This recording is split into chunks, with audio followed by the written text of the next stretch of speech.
네, 발표 시작하겠습니다. 강사 1년차 정재영입니다. 오늘 준비한 저널은 차드바스크 스코어 1점인 AP 환자에서 AT를 스롬보 엠볼리즘 이벤트 인시던스에 대한 어, 그 데니시 네이션와이드 스터디입니다.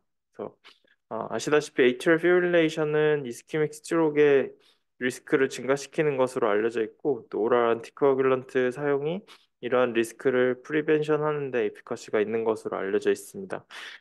ESC 가이드라인에서도 차드베스크 2점 이상은 클래스 1으로 오랄 안티코아귤레이션 사용을 권고하고 있는 반면에 1점에 대해서는 아직 2A, 클래스 2A 정도의 레커멘데이션만 하고 있습니다. 그래서 본 저널은 어, 차드베스크 스코어 0점, 1점, 그리고 에이지 75세 이상 해당하는 그룹을 비교해서 그 아테리얼 스롬보 에볼리즘 인시던스에 대한 비교를 한 연구입니다.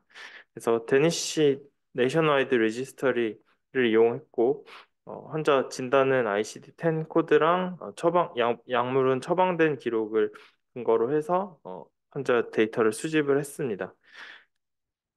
그리고 그룹은 7개로 나눴고 차드베스크 스코어 0점, 하이퍼텐션 그룹 DM, 하펠리어, 베스큘러 디지즈 그리고 에이지 65에서 74세 그리고 75세 이상의 7가지 그룹으로 나눠서 진행을 하였고 메인 어, 아웃컴 같은 경우에 차드베스크 1점은 묶어서 분석을 하기도 하였습니다.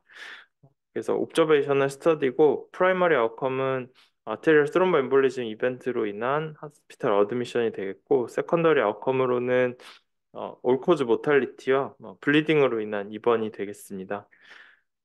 그 밖에 2010년에 오랄 안티코아귤레이트가 도입된 게 2010년이기 때문에 2010년의 기점으로도 나눠서 분석을 진행하였습니다.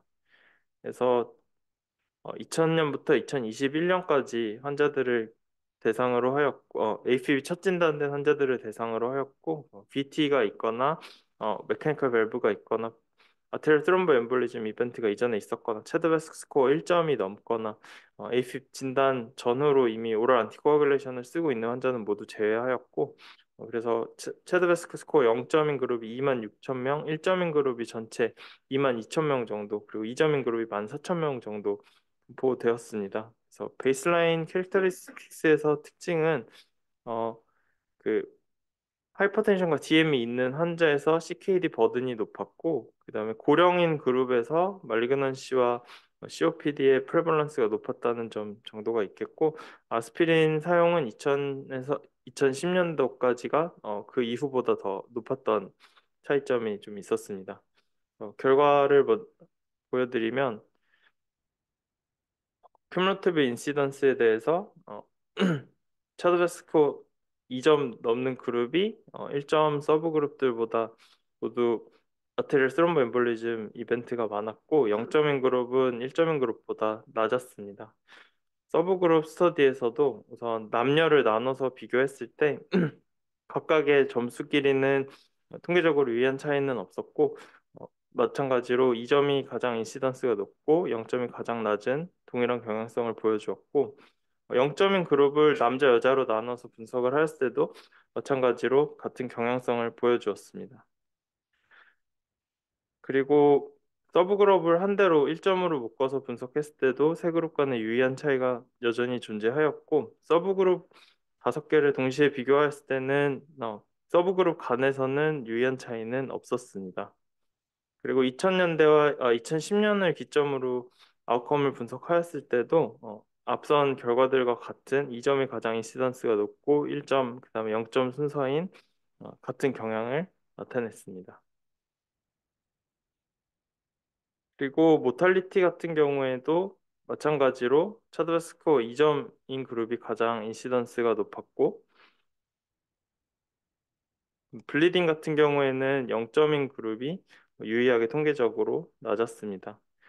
그래서 본 스터디의 주요한 아웃컴은 크게 세 가지를 말씀을 드릴 수가 있는데 우선 첫 번째로는 차드베스코 1점 그룹 간에는 통계적으로 유의한 차이가 없었다는 점 그리고 75세 이상인 그룹이 1점인 모든 서브 그룹들보다 아테리얼 스롬보 엠볼리즘의 인시던스가 더 높았다는 점 그리고 마지막으로 65에서 74세 그룹이 그 모탈리티가 가장 높았고 그 다음 순서로는 하펠리어, DM, 바스큘러 디지즈, 하이퍼텐션 순이었다는 점이 되겠습니다.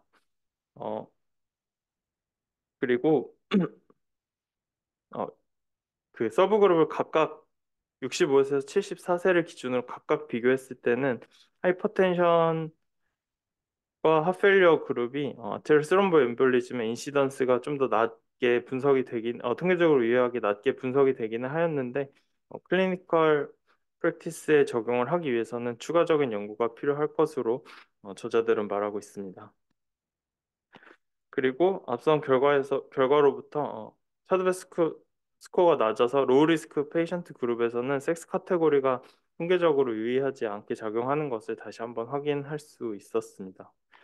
어, 그리고 블리딩의 인시던스가 1.2%에서 1.7% 사이 정도로 알테리얼 스롬보 엠볼리즘 이벤트와 인시던스가 거의 비슷하기 때문에 이를 인시던스가 낮은 어드버스 이벤트로 간주해서는 안 될 것이라고 저자들은 말하고 있습니다. 그리고 75세 이상 그룹에서 블리딩으로 인한 입원이 가장 높았다는 결과가 있습니다. 그래서 본 연구의 제한점으로는 환자군을 선택할 때 진단 코드와 처방이 들어간 약제만 대상으로 하였기 때문에 미스 클래시피케이션의 리스크가 있고, 그다음에 제너럴라이제이션 하기에는 그 스트로크와 블리딩 모두 다 높은 아이시안 파퓰레이션이 많이 빠져서 그런 점에서 제한점이 있다는 것이 있을 수 있겠고, 옵저베이션 스터디라는 점, 그리고 어, EF라든지 AFib의 타입이라든지 ECG라든지 다른 좀 어, 관심 가질 만한 변수들이 모두 스터디에서 빠졌다는 점.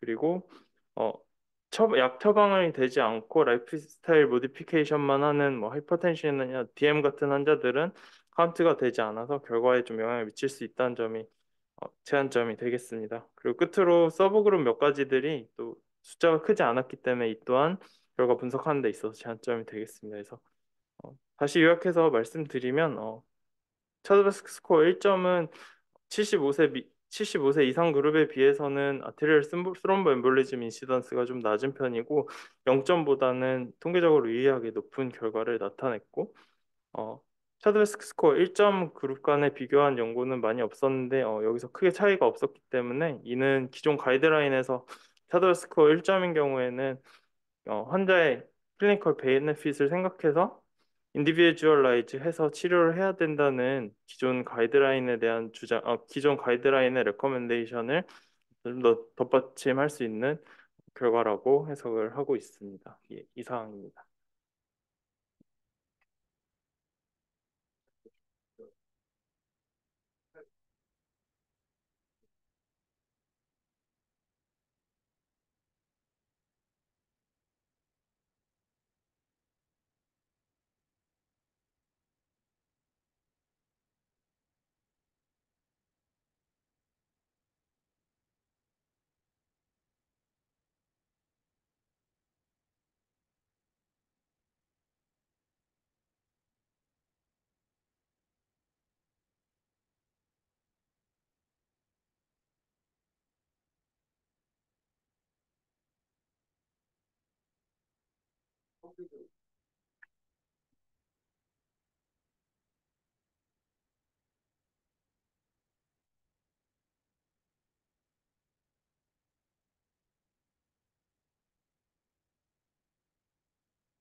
이 스터디에서는 한 1.6% 정도 났습니다.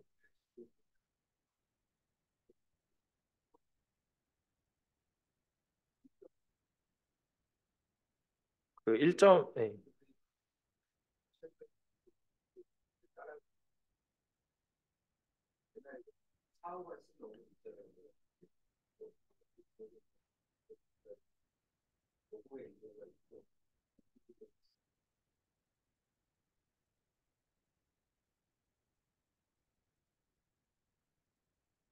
네.